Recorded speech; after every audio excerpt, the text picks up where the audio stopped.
fans who hate on others' sub/dub preferences. If you watch a lot of anime, you probably have a preference for watching either subbed or dubbed shows. There are good reasons to like both. Subbed anime offers the original vocal performances and can be super useful for viewers with hearing problems.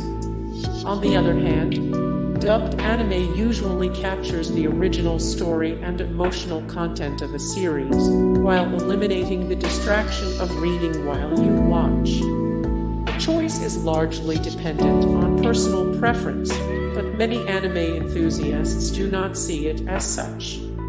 Instead, some members of anime fandom believe that dubbed anime is illiterate garbage, and that people who enjoy dubbed shows aren't experiencing anime properly. Others will tell you that if you like subbed anime, you're a pretentious **love. In both cases, unless you are doing it their way, you're wrong. When fans can't handle their favorite shows being critiqued. Here's a hypothetical situation. Jennifer is a huge fan of Yuri on Ice. She loves it for a lot of valid reasons. The skating moves and the soundtrack are stellar. Relationship between Yuri and Victor is a legitimate representation of queerness that rarely appears in anime. J.J. Leroy has a tramp stamp of his own name. The list goes on. While Jennifer can't get enough of the show, her friend had a really hard time with the first couple of episodes, which feature a literal onslaught of fat-shaming directed at the main character. When her friend says that the show made her uncomfortable, Jennifer immediately starts defending her favorite series and refuses to consider her friend's criticism. Everyone loves some piece of media that's problematic. No two fans are the same, and that's a good thing. Disagreements should lead to respectful discussion, as blind loyalty only breeds a shallow appreciation for a show's subtleties. When anime gets slammed for being popular. While it's totally possible for anime to be overrated, there are some fans who think that anything that's even remotely popular is garbage, and that people who like popular anime have bad taste or aren't real fans. Obscure anime can be awesome, but sometimes a show is obscure because it wasn't good. Conversely, sometimes a series gains popularity because it's actually fantastic. Even when this isn't the case, there's nothing cute about being a misanthrope. When curmudgeons complain about anime sheep following the herd, they are cutting themselves off from content that they might actually enjoy, just because a bunch of other people said it was cool. Even though they are going against the popular opinion, they are still letting other people dictate their taste. Don't be an anime hipster. Evaluate shows for yourself and don't worry too much about the general buzz surrounding a series. When fans hate on shows that fall outside of their preferred genre. There's nothing wrong with knowing what you like. If you know that you're into psychological thrillers but tend to zone out when watching sports anime, you should probably choose to watch another.Photo.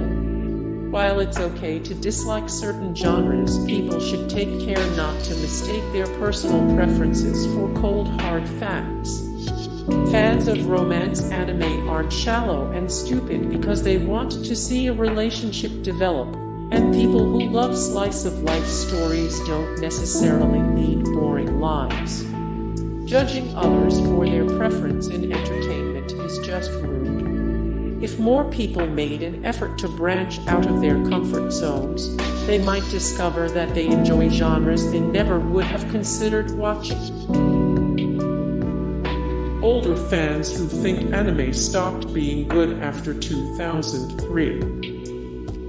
For complex neurological reasons, humans naturally love media that they were attached to during their teenage years.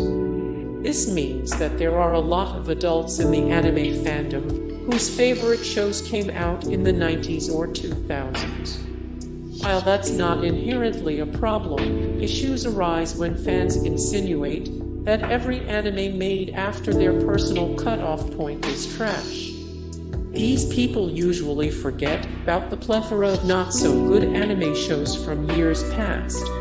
Good storytelling has always and will always exist, and anime studios are perpetually expanding the tools that they use to tell those stories. People who reject modern anime are missing out on some seriously good content. This attitude usually comes off as condescending to younger fans, who are actively making the memories that older generations reminisce about. Trash-talking new anime definitely doesn't encourage junior fans to check out the archives of anime history. Fans who shame cosplayers. Cosplay is a fantastic way to creatively express your love for anime, but the fun stops when people start cosplay shaming.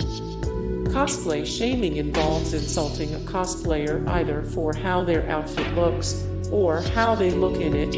In either case, it's unkind and inappropriate. There are a lot of reasons why a cosplay outfit might not look identical to its animated counterpart. The cosplayer might have run into budget or time constraints, or they might be a beginner who isn't totally comfortable putting a costume together. Whatever their reasoning, they are just trying to have a good time, and they didn't dress up to gain your approval. The worst examples of cosplay shaming are comments like "you're too fat to cosplay her," "she's skinny," or "your skin is too dark to be that character." The cosplay community is supposed to be fun and inclusive, not a place for bigotry. You're not a real fan unless... Imagine you're talking to a self-proclaimed anime fan who really just got into anime. Other than a few random episodes of Pokémon back in the day, they've only really seen Sword Art Online, part of Naruto, and the first season of Attack on Titan. Is this person a real anime fan? If you answered no, then you should know that a lot of fans find your attitude annoying. There's no test that you have to pass to be a real anime fan, you just have to enjoy anime. While it's great to familiarize yourself with a variety of anime including classics and more obscure titles, you don't actually have to do anything specific to participate in the community. Your level of knowledge doesn't correlate to your enjoyment of the medium.